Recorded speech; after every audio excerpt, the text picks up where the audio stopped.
মৰমৰ ছাত্ৰ-ছাত্ৰীসকল, আশা কৰোঁ আটাইয়ে ভালে আছা। আহাচোন আজি আমি দ্বিতীয় শ্ৰেণীৰ পাঠ্যপুথিত থকা 12 মাহৰ ওপৰত লিখা কবিতা এটি পাঠ কৰোঁ।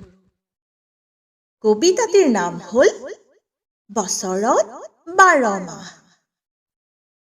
এই কবিতাটিৰ জৰিয়তে তোমালোকে অসমীয়া 12 মাহৰ নাম শিকাৰ লগে লগে এই 12টি মাহত ঋতুৰ কি কি পৰিৱৰ্তন হয় সেইখিনিও ভালদৰে জানিব পাৰিবা।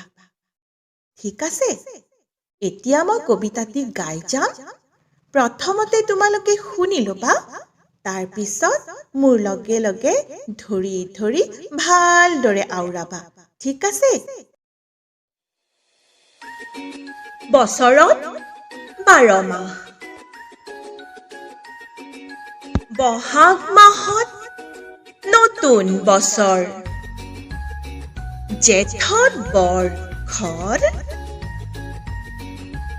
আহাৰ মাহত আমৰ বতৰ, শাওনত বাৰিষা ভৰ, ভাদ মাহত বৰ ৰ'দ, আহিনৰ শেষত বান, কাতি মাহত কুঁৱলী পৰে, আঘোণত পকে ধান, পুহ মাহত বৰ জাল, মেজি জ্বলাও মাঘত, ফাগুন মাহত পছোৱা বতাহ, বছৰৰ শেষ চ'তত। মৰমৰ ছাত্ৰ-ছাত্ৰীসকল, এতিয়া তোমালোকে কবিতাটি ভালদৰে শুনিবা আৰু বাৰে বাৰে আওৰাই মুখস্থ কৰিবা। এতিয়া আহাচোন অসমীয়া 12 মাহৰ নামবিলাক এবাৰ পুনৰ আমি মাতি যাওঁ। অসমীয়া বছৰৰ প্ৰথম মাহটো হ'ল বহাগ মাহ, তাৰপিছত জেঠ, আহাৰ,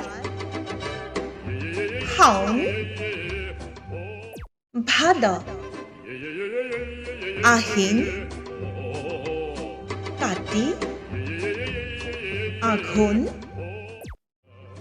পুহ,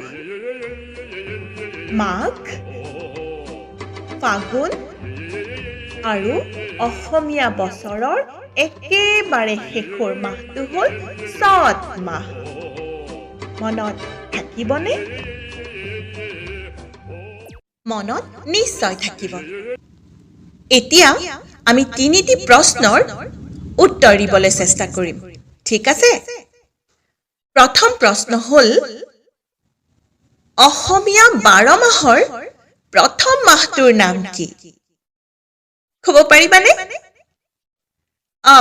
নিশ্চয়, বহাগ মাহ।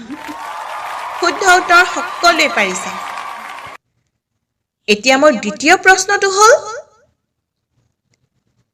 কোন মাহত বৰখৰ হয়? কোৱা কোৱা কোৱা।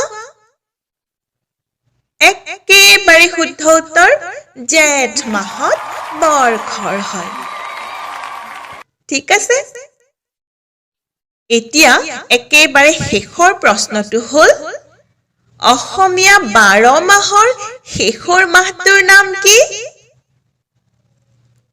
ধুনীয়া, সকলোৱে ক'ব পাৰিছে? চ'ত মাহ ন? ঠিক আছে, এনেদৰে আটাইয়ে পঢ়ি যাবা, পঢ়ি থাকিবা, ভালকে থাকিবা, ঘৰত থাকিবা আৰু সুস্থ হৈ থাকা, কুশলে থাকিবা। আজিলৈ এৰিছো হা, বাই বাই।